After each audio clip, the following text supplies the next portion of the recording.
Olá, seja muito bem-vindo à TV Dedê, seja muito bem-vindo à programação da Casa de Vovó Dedé. Eu sou Hamilton Nogueira e, como você já sabe, todas as quintas, sempre às 8 da noite, a gente lança uma nova edição do Acorda, Nós em Rede, porque a gente acredita que cada um é um nó fundamental nessa imensa rede de conhecimento. Estamos aqui, portanto, valorizando a cultura, valorizando os bons conteúdos e valorizando você. A pauta de hoje é o novo marco regulatório do saneamento básico, um ordenamento jurídico fundamental para o desenvolvimento do país. E nós vamos saber se ele funciona. O nosso convidado é o empresário André Barbosa. André é especialista em investimentos em infraestrutura e presidente da Oficina Brasileira de Projetos de Infraestrutura, o OBPI, a quem dou as boas-vindas. Seja muito bem-vindo mais uma vez, André. Eu queria começar essa conversa perguntando se você comemorou ou se você lamentou a aprovação pelo Senado Federal, terminando, portanto, a votação do Congresso Nacional em relação ao novo marco regulatório do saneamento básico. Olá, Milton. Obrigado pelo convite da Casa Vovó Dedé, da TV Dedé. Obrigado pelo convite do Acorda. É sempre um prazer estar aqui com vocês. Bom, eu comemorei o marco do saneamento, né? É importante ver que o setor aguardava por muito tempo uma legislação que conseguisse dar previsibilidade jurídica para os investimentos do setor.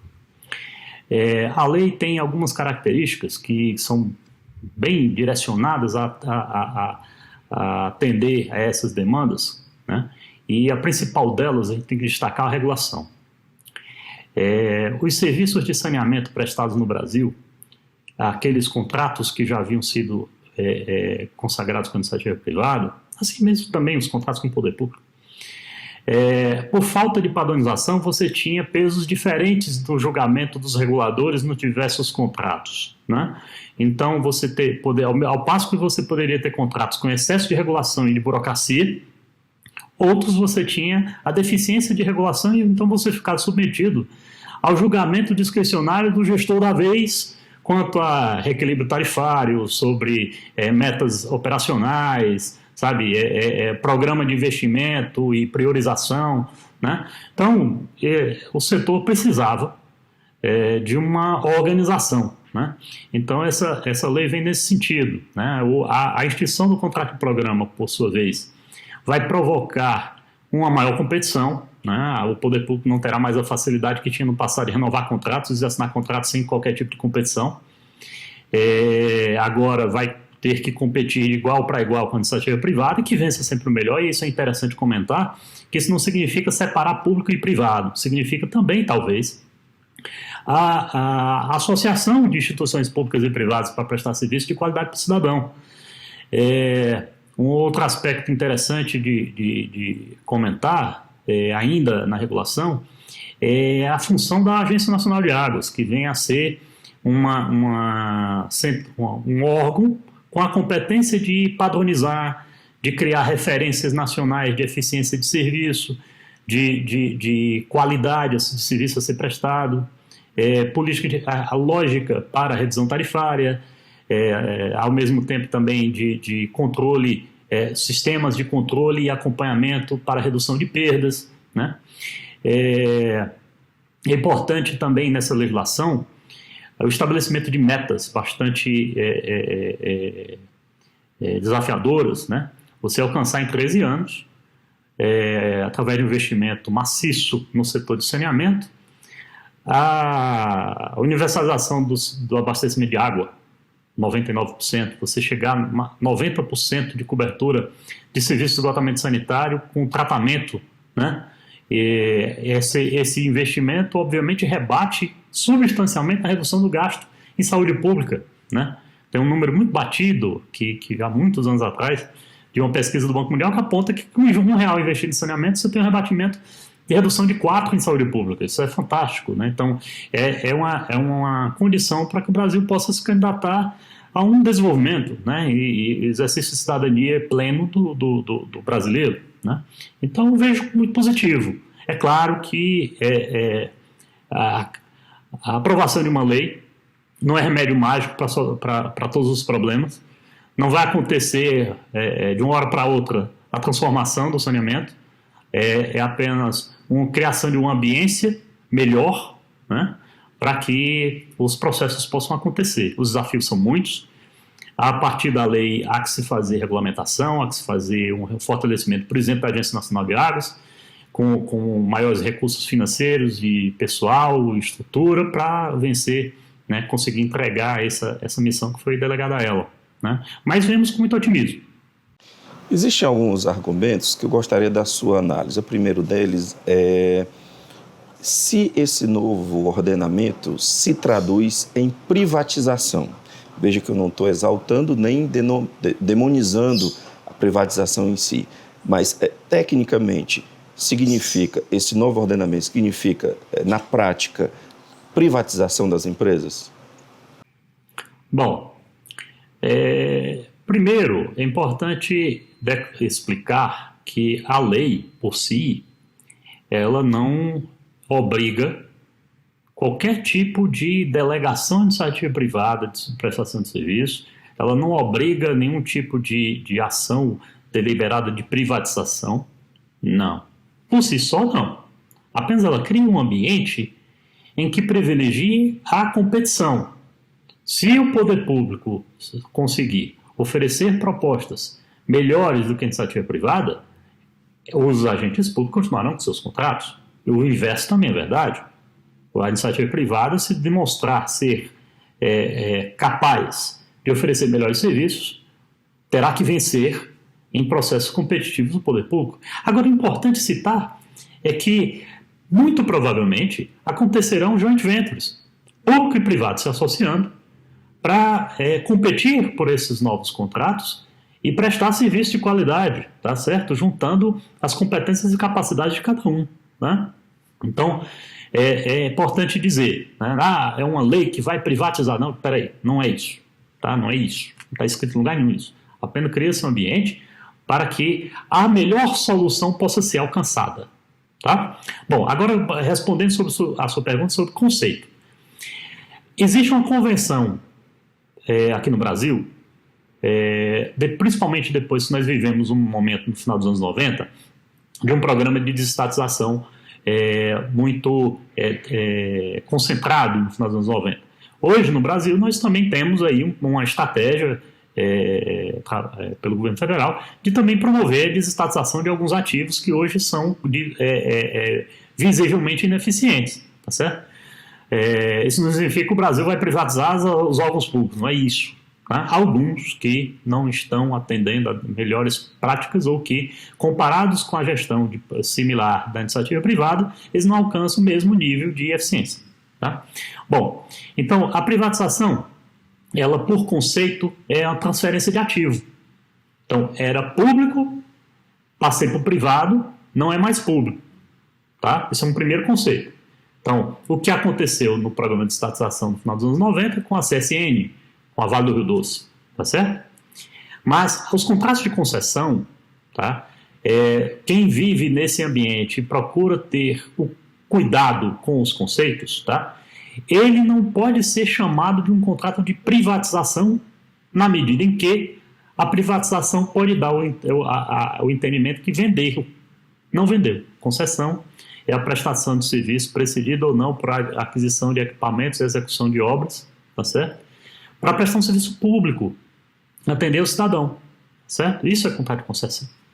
Então, essa lei, ela estabelece as regras para que a iniciativa privada, assim como o poder público, prestem serviços e atendam aos melhores requisitos para servir a sociedade. Bom, aí alguém pode dizer, bom, mas na hora que eu entrego o serviço para a iniciativa privada, eu estou privatizando. Bom, se alguém quiser entender dessa forma, tudo bem, é apenas uma questão de aplicação do conceito. Tá? Agora, é fundamental compreender a distinção na hora de usar. Tá? Não é venda. O Brasil não vai vender o saneamento dele para a iniciativa privada e aí aqueles ativos passarão a pertencer à iniciativa privada à empresa. Não, o ativo é público.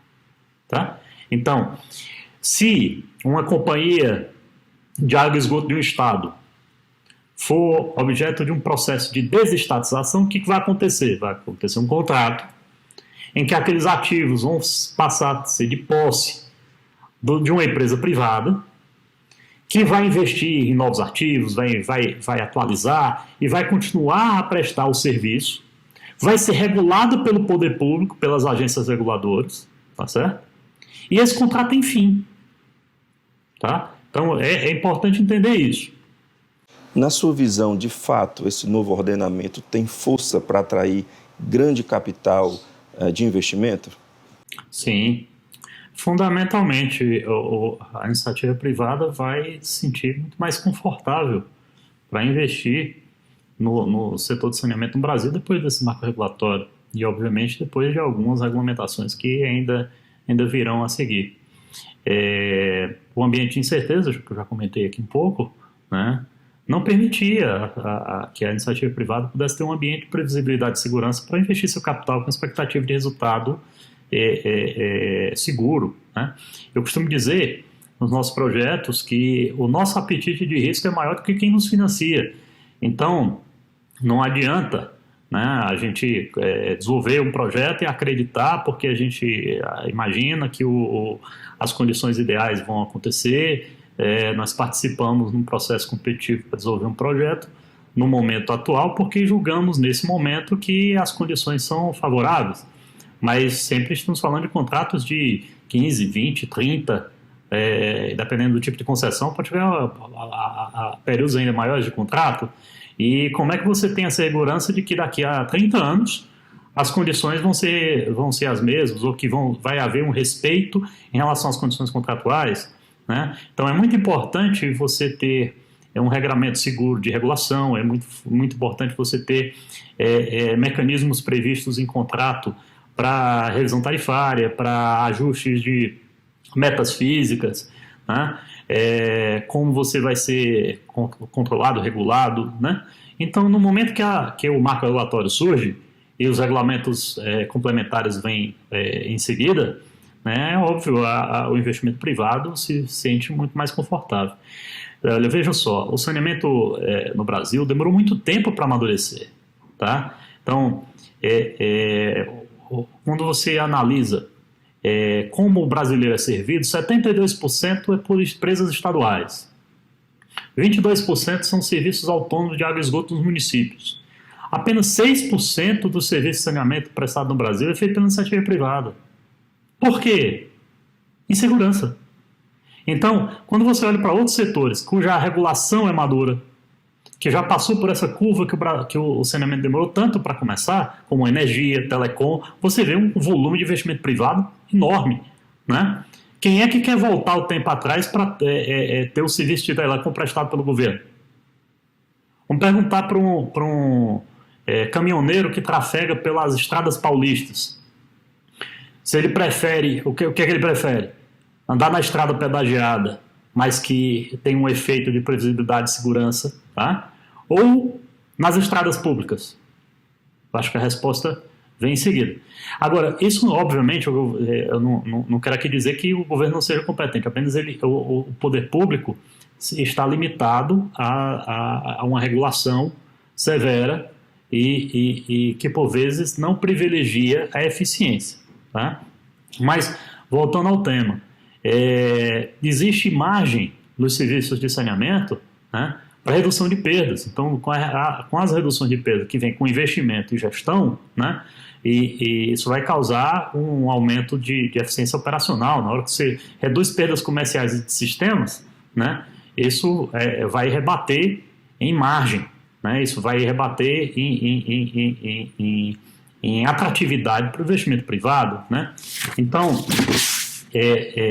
claro, a administração pública ela é submetida a determinadas amarras burocráticas, né, que por mais competente que seja o gestor público, o funcionário público, né, ele não tem a flexibilidade que a iniciativa privada tem, né?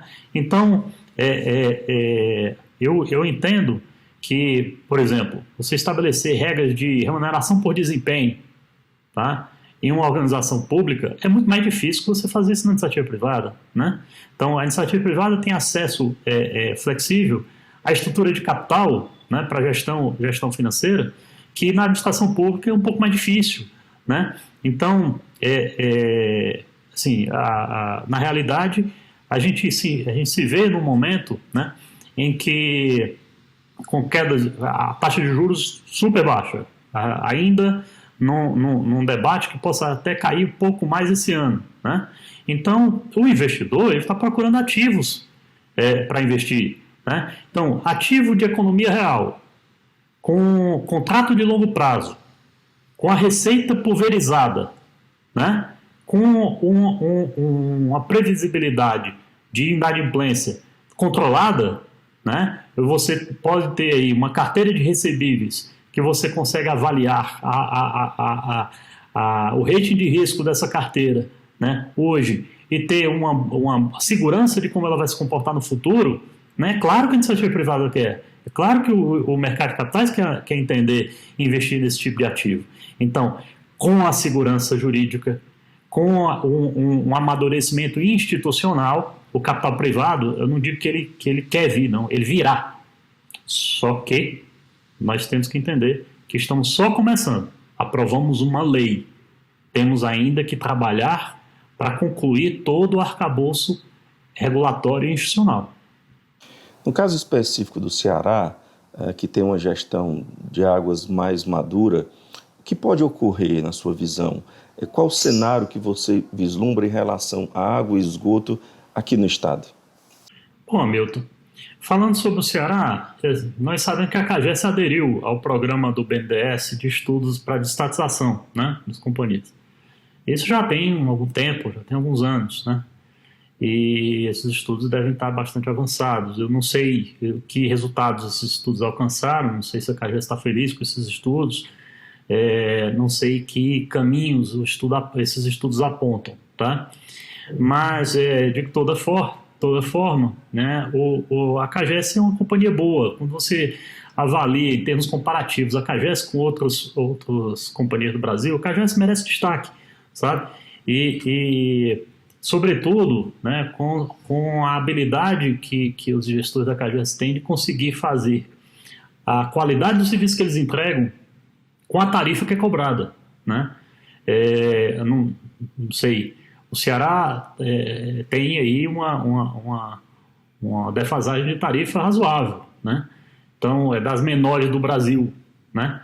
Então, é sempre um desafio, né? Você fazer saneamento, investir em esgoto, né? Em tratamento, com as demandas do Estado, com as desigualdades que o Ceará tem, né?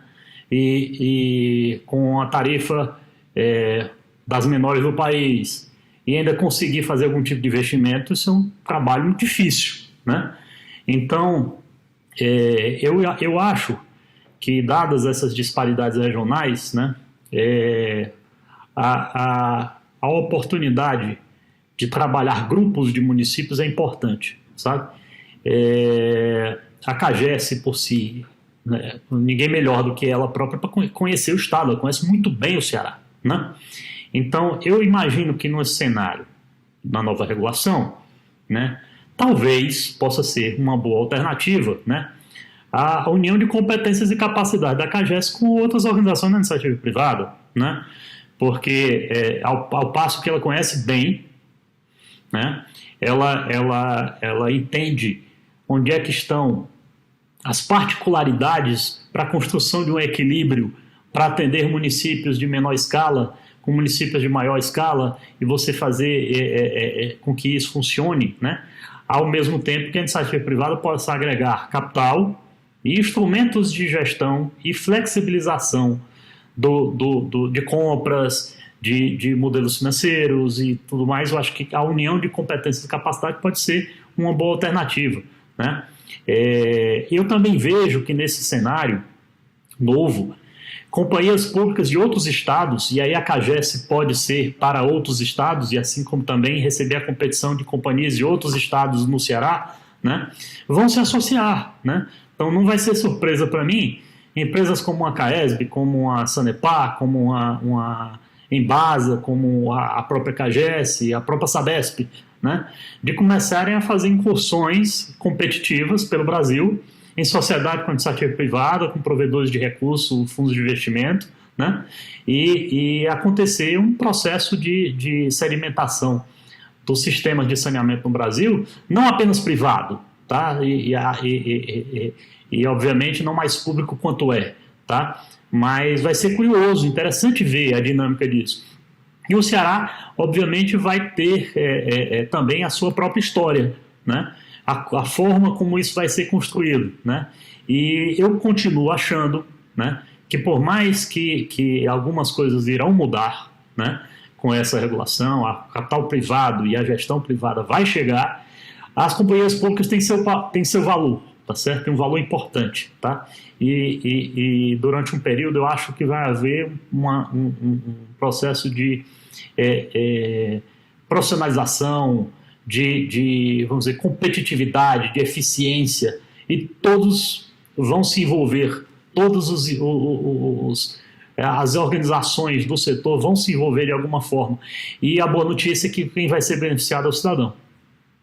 Há no Brasil algumas experiências exitosas quanto a consórcios de municípios, mas sabemos que aquém do potencial e da necessidade. Falo isso para diversas vertentes: energia, lixo, serviços, compras, etc. Minha pergunta: municípios pequenos, a exemplo daqueles que estão no semiárido, eles precisaram de quê para desenvolver o potencial dessa ferramenta que é a coletividade, o consórcio de municípios? Pois não, Milton. Eu acredito muito no modelo dos consórcios, sabe? Como eu falei na resposta anterior, vai ser muito importante que os municípios se agrupem, né? Para que haja ganho de escala, de sinergia, compartilhamento de despesas comuns, tá? Então, com certeza, municípios que se organizarem em consórcio não só vão se beneficiar desses ganhos, como até arrisco dizer que alguns deles vão tornar viável fazer o investimento e a melhoria da qualidade do serviço de saneamento, tá? Só porque se estarão em consórcio, porque talvez sozinhos teriam grande dificuldade, né?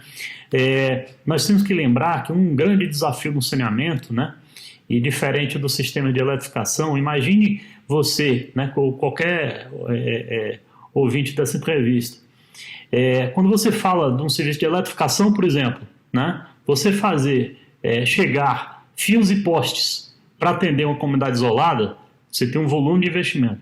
Imagine como é o investimento para você fazer chegar água e você ter escala para fazer captação dos esgotos ou solução de esgoto, tá, com tratamento em comunidades isoladas. Isso é um grande desafio, sabe? O custo é muito alto. Então, na hora que você tenha soluções que sejam compartilhadas em vários municípios e que você consiga, com a escala, e chegar a essas soluções e compartilhar despesas comuns, né, para reduzir o peso sobre cada um município isoladamente, isso é fundamental. Então, eu entendo que é muito importante que os municípios se organizem na forma de consórcios, tá certo? Em alguns consórcios, inclusive, acho que será importante não só os municípios se organizarem, como o apoio institucional do governo do estado, tá? Porque consórcios entre municípios com o governo também são muito interessantes, tá certo? É importante que o capital veja uma segurança institucional, então os municípios terem consórcio muito bem montado, juridicamente cuidadosamente estruturado, sabe? E que construa uma curva de experiência positiva para mostrar que é seguro investir nesses consórcios. O Estado ajuda institucionalmente, dá segurança, tá? Em alguns deles, né? Imagino que esses consórcios também vão ajudar o acesso, a facilitar o acesso a crédito para o investidor, né? E em algumas situações, de novo, né, a ideia que eu quero aqui insistir, às vezes, nesses projetos, a associação pública e privada pode ser uma solução importante para que projetos que talvez a iniciativa privada não venha sozinha, ela se sinta confortável em se consorciar com o poder público para atender um consórcio de municípios, sabe? Então, é importante que nós temos que entender, existe agora, graças a essa legislação, uma ambiência para sermos criativos, sabe? E os municípios se organizarem também, sem preconceito com o modelo, com a iniciativa privada, se buscar associar, se buscar levar ideias aos nossos parlamentares, sabe?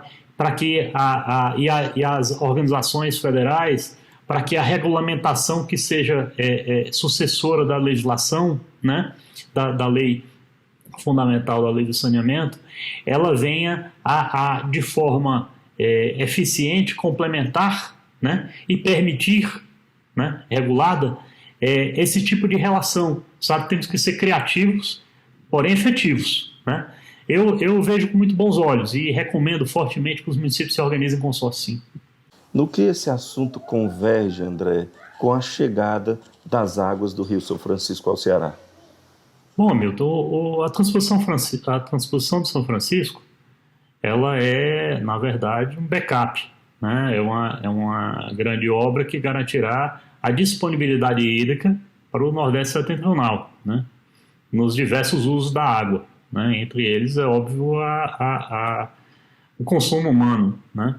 Sob a perspectiva do saneamento, né, a importância é que haverá, através dessa grande obra, uma segurança de que água não será problema para o abastecimento do cidadão, né. A gente tem que olhar com atenção especial para a região metropolitana de Fortaleza, que já é extremamente populosa e que tende a continuar crescendo, né? A importância da garantia hídrica é tanta que a própria CAGES está conduzindo aí um processo de uma PVP de salinização de água do mar, né? Então, que colaborará com essa segurança de disponibilidade de água. Então, São Francisco tem a transposição de São Francisco tem essa virtude, né, de disponibilizar água, né, para que ela possa ser captada pelas concessionárias de saneamento. A meta prevista para 2033 é execuível? Bom, Hamilton, 13 anos, né, para fazer todo esse investimento, né? É um desafio, claro que é, né? O legislador, quando desenvolveu, é claro que ele sabe que isso é um desafio, mas ao mesmo tempo nós vivemos um momento de excesso de liquidez no mundo, no Brasil também, né? Nos próximos 10 anos, né, a tendência é que a gente tenha uma continuidade de taxa de juros baixa, né, ainda que aumente, esse ano tende a cair um pouco mais, mas que nos próximos anos, de alguma forma, ela possa subir um pouco, nada demais, né? Nós também temos um cenário que, associado à taxa de juros baixa, também inflação baixa, né? Então, é fundamental o incentivo ao crescimento, claro, e fazer obras de saneamento, você aquece muito a economia, né? Então, cabe ao poder público criar ambiência para que a regulação aconteça, a previsibilidade se configure, o arranjo institucional seja montado, as organizações cumpram bem os seus papéis, as agências reguladoras se fortaleçam com equipe, instrumentos, recursos, né, para que a gente possa fazer uma união, porque para acontecer um investimento, como se estima, de mais de 600 bilhões de reais em 13 anos, iniciativa privada e poder público tem que juntar as mãos, cada um trabalhar do seu lado com as seus melhores esforços para alcançar o objetivo. Eu falo também sobre essa importância da iniciativa privada, eu quero abrir aqui um parênteses para comentar uma coisa muito clara, tá? Alguém que possa levantar o dedo e dizer, não, eu acho que o saneamento brasileiro devia continuar sendo feito pelo poder público, então o Brasil ficaria sem saneamento. Vamos ser objetivo. Não existe recurso fiscal para investir. Ponto, isso é uma realidade. Não existe saneamento feito nos próximos 13 anos com recurso público. Não tem dinheiro. O país está endividado. Então, a iniciativa privada tem que vir. e ela é bem-vinda, desde que sejam criados os instrumentos que regrem as relações de forma clara e convergente, né? Então, é possível fazer esse investimento todo, né, para chegarmos a 99% de abastecimento de água, 90% de coleta de esgotos com tratamento. É possível? Sim, tá? Não é fácil, tá certo? Então, é preciso que todos compreendam a realidade e cada um dos envolvidos faça o melhor do seu lado para que, em conjunto, o mercado regulado pelo poder público, as instituições trabalhem para que essa meta seja alcançada. Possível ela é, não é fácil, mas é possível. É muito comum ouvir a seguinte argumentação: como a privatização pode ser boa se mais de 250 cidades no mundo reestatizaram os seus serviços de água e esgoto? Eu gostaria de seu comentário a respeito e agradecer imensamente a sua participação e seus esclarecimentos. Bom, vamos lá. É interessante a gente fazer uma avaliação, antes da gente construir uma opinião, tá? A gente tem que procurar conhecer o contexto para se manifestar, né? Então, nós vivemos um momento em que vários projetos foram desenvolvidos, tá certo? Numa época de construção do aprendizado da aplicação do modelo de concessão, de PPP, de locação de ativos, de joint ventures, tá certo? E também vivemos esses exemplos, né, em um momento de configuração ainda das instituições responsáveis pelos diversos setores. Então, vamos olhar para o saneamento. Se nós agora, em 2020, temos o marco regulatório aprovado, e a lei das concessões é de 1995, 25 anos.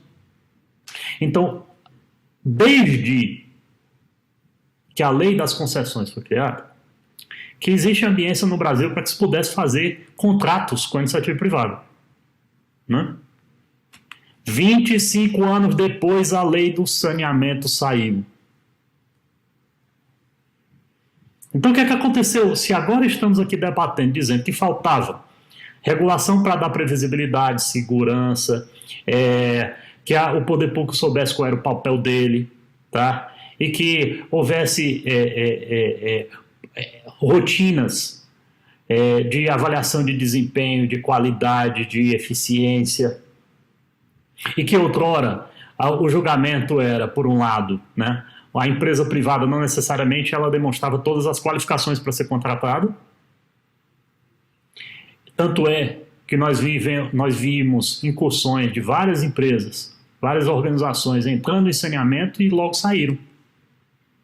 E existem algumas que começaram anos atrás e continuam sendo exatamente as concessionárias, que embora tenham trocado de acionistas ao longo do tempo, fazem os 6% do saneamento brasileiro que é operado pela iniciativa privada, né? Então, de fato, vários projetos não deviam nem ter nascido.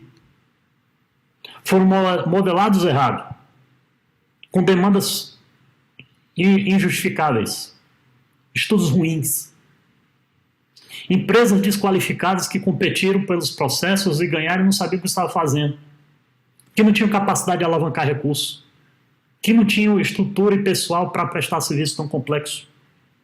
Tá? Da mesma forma, municípios contrataram achando que estavam fazendo um bom negócio, mas não sabiam o que eles estavam fazendo. Não tinham capacidade de acompanhar e monitorar. Então, realmente, não foi só um saneamento.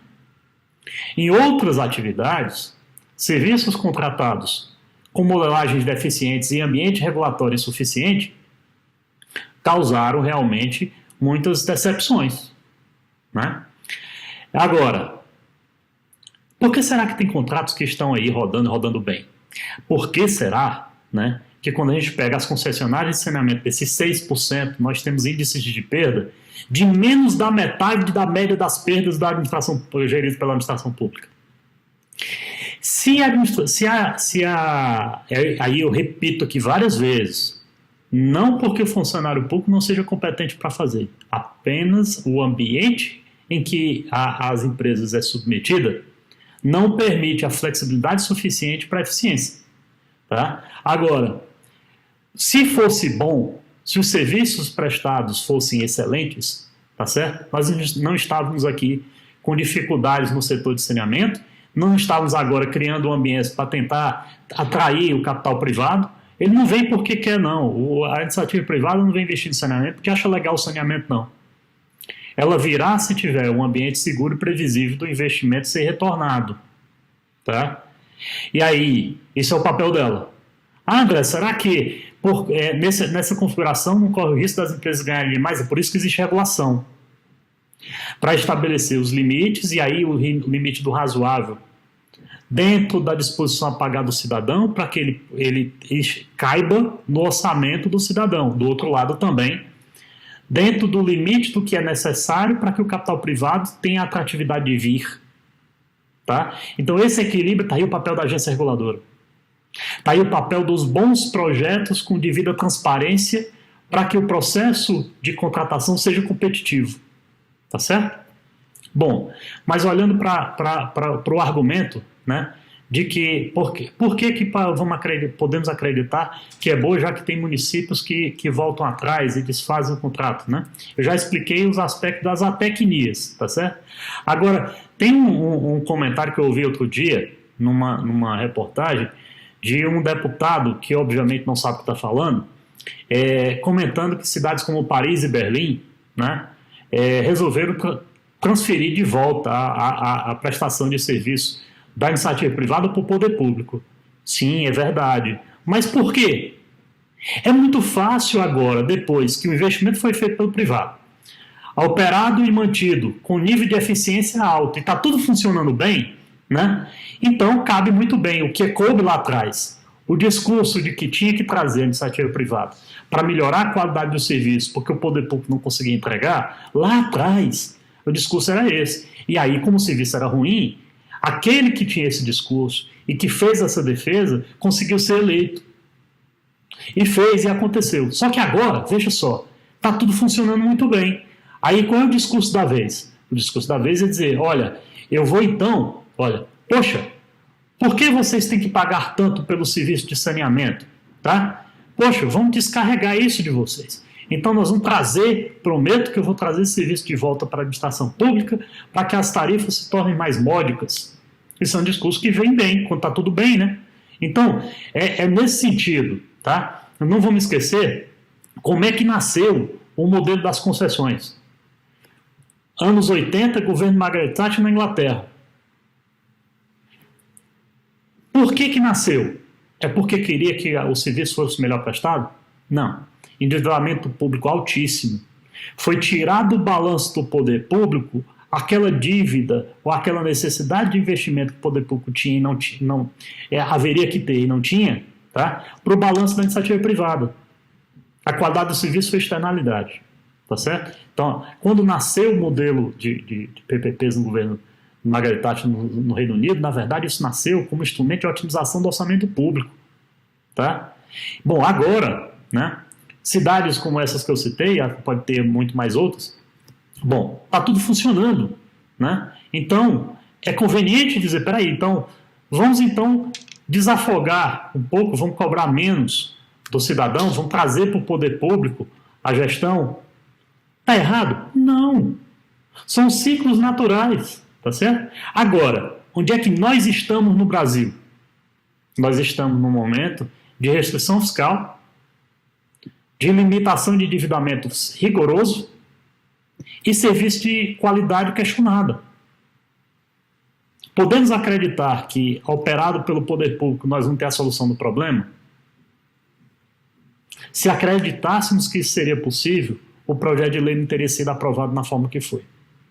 Então, nós temos que entender, quanto cidadãos, que queremos que o serviço seja feito de qualidade e a gente tenha uma melhor dignidade para o cidadão brasileiro, que temos que agora fazer com que o modelo funcione e cada um não fuja da sua responsabilidade. Poder público, trabalhar para garantir uma boa regulação, ambiente de segurança e previsibilidade, e o privado vir fazer investimentos se submetendo e obedecendo à regulação, dentro dos limites de taxa de rentabilidade que vão ser colocados nos editais, nas condições de prestação de serviço e metas a serem cumpridas e obedecendo os seus contratos, tá certo? Então, cada um tem que fazer a sua parte, sabe? Não é um modelo, repito, a lei não está dizendo que o serviço tem que ser privatizado. Não. O processo de atração da iniciativa privada se dá não por causa da lei, por causa da necessidade do Brasil. Então, essa é a lógica. Cada um na sua competência. E aí, por isso defendo, em algumas situações, a melhor solução será manter o poder público. Pode acontecer. Em algumas situações, vai ser melhor entregar para a iniciativa privada. Em algumas outras, vai ser muito interessante ver o funcionamento dos dois trabalhando, público e privado. Uma hora, o poder público majoritário, outra hora, o poder público minoritário. Tá? Nós vamos exercitar as alternativas sempre com um foco único: entregar a melhor vantagem socioeconômica para a sociedade. Projetos que resultem em maior benefício comparados aos custos. Limitados à disposição a pagar do cidadão, para que o serviço não seja difícil de ser pago. Você não pode carregar demais no orçamento do cidadão, mas no limite do que ele pode. Ao mesmo tempo, o privado vai trabalhar para buscar a rentabilidade para o capital dele dentro de parâmetros de referência de mercado, nem mais nem menos. Né? Então, era isso que estava faltando. Desde a primeira pergunta, minha primeira resposta, a regulação, né? É o fundamental e é o que essa lei vem a endereçar com todas as forças, e a gente espera que a gente prospere no modelo de saneamento brasileiro. Bom, mais uma vez eu encerro aqui minha participação, agradeço a paciência de todos e o convite da TVDD, o convite do Acorda, e estou sempre à disposição, é um prazer. André, imensamente agradecido com a sua participação. Espero de fato que esse projeto e outros que a gente possa ainda votar nos ajude tanto no pós-pandemia como no desenvolvimento nacional, que é importantíssimo e que a gente já espera há tanto tempo. Muito obrigado também a você que nos acompanha. Quinta-feira que vem a gente está de volta. Grande abraço, tchau.